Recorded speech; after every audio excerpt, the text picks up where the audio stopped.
knowing when somebody truly rocks with you. This is one everybody was saying I should cover. In a relationship? Or just in general, I think, more so.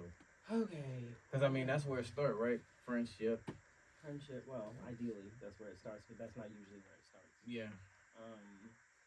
Because we usually start out in situationships. And then we try to, shift pull and back. shimmy and change directions and things like that. So, how do I know if somebody's really rocking with me?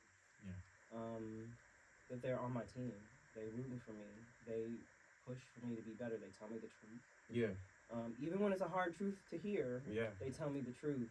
And I trust them enough to receive that truth. What else?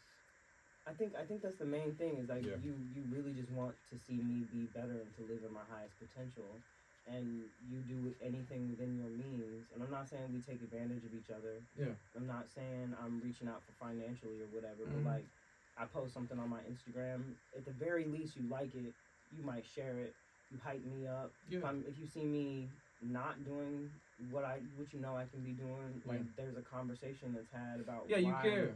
Right. Like if I'm depressed or you haven't heard from me in a while, you call and you check up on me. You know I'm strong, whatever. And like check on your strong friends. There's a reason why we say that. Yes.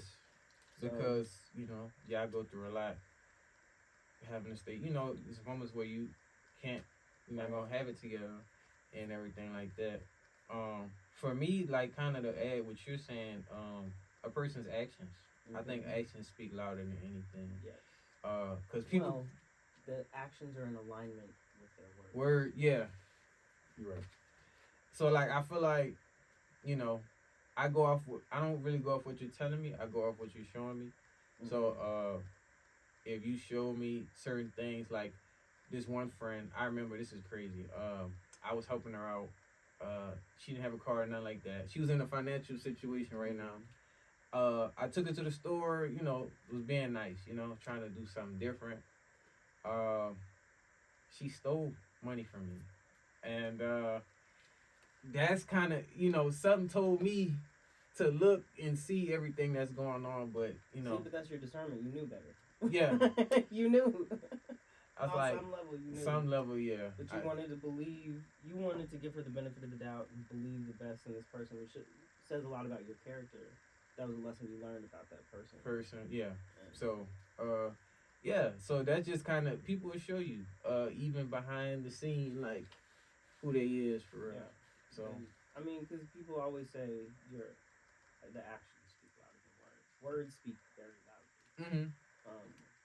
But if everything they saying is beautiful, because like especially with men, like to heap on all those sweet syrupy silvery words to I call it glamoring. Like Dracula. Yeah. Like glamour his victims and suck you in and then steal all your lifeblood. Yeah. But like if your actions are in alignment with all those beautiful words, then what are the words worth? But the words are worth a lot if they're in alignment with the action. Yeah, I think with me, if I say like I'm gonna do something, I'm gonna do it for sure. Like if I'm popping up here, like if I, especially when it comes to business, but just on the regular side, like if I say I'm gonna be here, I'm gonna do this, I'm gonna support you, I'm gonna be here. I'm gonna be here. I'm not one of those people that just say these things and I don't pop up. Say it without an explanation. Some people really just don't care. They'll say things and do the opposite. I rock with you, but then talk about behind your back, really. And that's mostly family, but that's so sad. Yeah, it is. It is sad. But friends too. It's friends too. Those aren't friends. Well, yeah, that's you finally realize they ain't. But family kind of help you. That's like a practicing moment for you. Family really shows you that. Yo, I can't trust people. Like even though you're out with blood and supposed to be like this, locked in. I think this may be like a tangent, but I think there was a period in time where, for Black people specifically, family was integral to our survival. Yeah. Like if we didn't stick with our families, like right. we gonna die. Right. Like we can't be out here alone in the world. I think not to say that we're no longer in danger. Yeah. We are, but we have more of the ability now to actually pick and choose our family. So, True. like, blood being thicker than water, I feel like a lot of times our blood be the thing that's trying to kill us. Yeah. The thing that's trying to keep us close. Yeah. down. The people close to you are the Right. ones trying to tear you down, basically. Right. So, you know, again, discernment and being willing to let go of, or at least, you know, put up some boundaries to protect yourself. And then surround yourself with people who really do rock with you. Rock a lot with of you. times, And that's family don't rock with you. Yeah, especially if you're doing good, you know, and that's sad. It's not even just good. It's doing different. But yeah. It's not good. It's not better. It's just different. If you're doing something different than what they're used to, a lot of times that can be threatening. And though they act in opposition to you because they think that they love you, they think they're doing it out of love. Right. But like what's for them may not be what's for you. Yeah. So. You know, the sad, like with my family, it's the older people.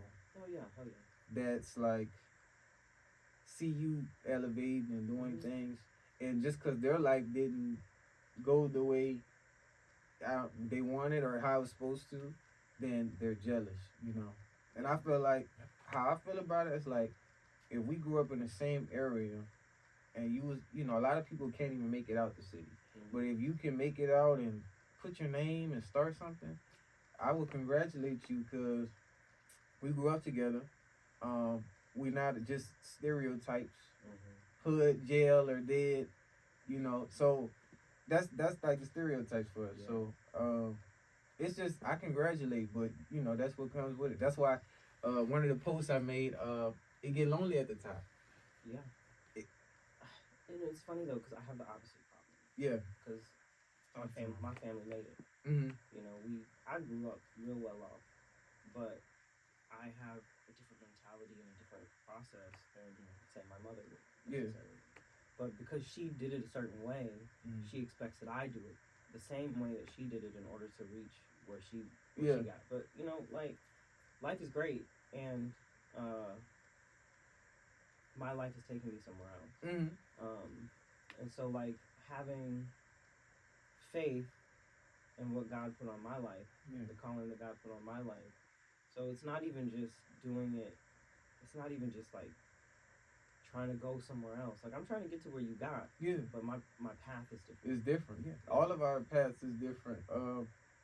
And you know, some parents. That's why you know it's good to kind of just be your own person and kind of stand up. Because when I first like the college, when I started thinking of college, I wanted to go to Florida. I already had a vision of how I wanted my life to be, and I thought maybe if I just start there, build my way up, I can stay there. But God said, no, you got to come back here. Get away from the distraction, rebuild, and then once you reach a certain level, then you go there. So but I didn't understand that. But a lot of my family was like, "Oh, you crazy for going to Florida? You know, why you going that far? This and that, this and that." But you know, some people will get, they'll be like, "Oh, you know, you're right." Just easy, simple-minded thinking. But when you have your own mind, it's like, I mean, I hear you. I understand. Some people are concerned. Some are just talking. But being haters. Yeah, but I gotta do this for me. I have to find out. I gotta have my own experience. I have to find out if this is meant for me or not. And Florida taught me a lot. Like, I'm sure it did. Especially the school I was at, but it taught me a lot. Independence, survival. You know, just all those type of things. Just getting out of high school, so I was like, you know, yeah, it was meant. But like I said, I think COVID was like kind of the, okay, now I gotta get you back, start rebuild. That's when the clothing brand started. Podcast, sport, radio. That's when pretty much all that kind of came into play out here, and it made sense because I had to get away because the people that I was around were simple-minded. You know, and my mind is like, yo, I can have fun. I know college, you're supposed to have fun and stuff, but I came here on a mission, so I have to achieve this mission. So yeah, you know, how do you navigate that? like Re- being steeped in that fun Yeah. while still Still doing it. I think just having God with me and my grandma. My grandma really, we used to talk, but every time I was going through something, I call her and she's like, just stay prayed up, stay focused. It's a lot of distractions going to hit you, but I always, that school I was in, it was bad. I had to get out of there, and I was trying to get into this D1 school, and I did it. But then for a guy just to say, okay, that's cool, but that's not it. So I didn't did all that. And there's that part too. The things and that I'm you just want like, at are this not point, I'm always the like, things that you need. Yeah, and I'm just like, I don't understand. Like, I thought this was the end goal, but it's like God is funny. He will kind of make you just go through certain things, and just to show you, like, okay, no, that's cool, but I got something better. I look at life like a road trip.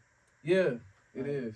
I mean, a journey, whatever, but a road trip specifically because, along the way, there's like your little stops. You stop at different, like, what are they called?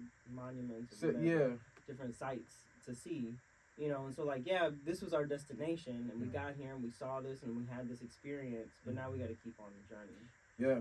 So, like, just because you're working and striving towards one certain thing, that doesn't mean that that's the end. The end, right. That just means that's that's the starting point for something else, for the next one. And that's what I didn't understand, because I thought Florida was, I already had a bit, like, everything I was trying to do, I know out there, I can, with the right people, I could do it. But when I came out here, started my radio, with the school, actually, internship, found ESPN, Houston, and them being genuine, like, all the people guys send me, it made sense. That's when it started making sense. I'm like, okay, so these are the people that I need to help me get to a certain level. So, yeah, it all worked out.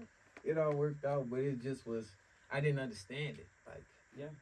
So that's just a gem for you guys. Y'all ain't gonna understand certain things, but you'll understand later as you're learning and, Ideally, yes. For sure. Who was too many gems right now? For like a jewelry store. You say you work at a jewelry store, right? No, I wire wrap crystals. Oh, okay. Yeah, and I do like beaded. Oh, that's dope. Right. Do you have a business or? You know what? I'm working on it. Okay. I'm about to put more energy and attention. Well, when she drop her business, make sure y'all check that out. Yeah, check me out. I'm gonna have a link. If you like crystals and stuff, let me know. Yes, if you're in the Houston area. Well, we're gonna get into our next one. And it's just simple. This is Jamaica. I was just on Unspoken Facts podcast. Check out episode 11 because that's where you're gonna see us. And we're here at Van Barrack Studio. Yeah.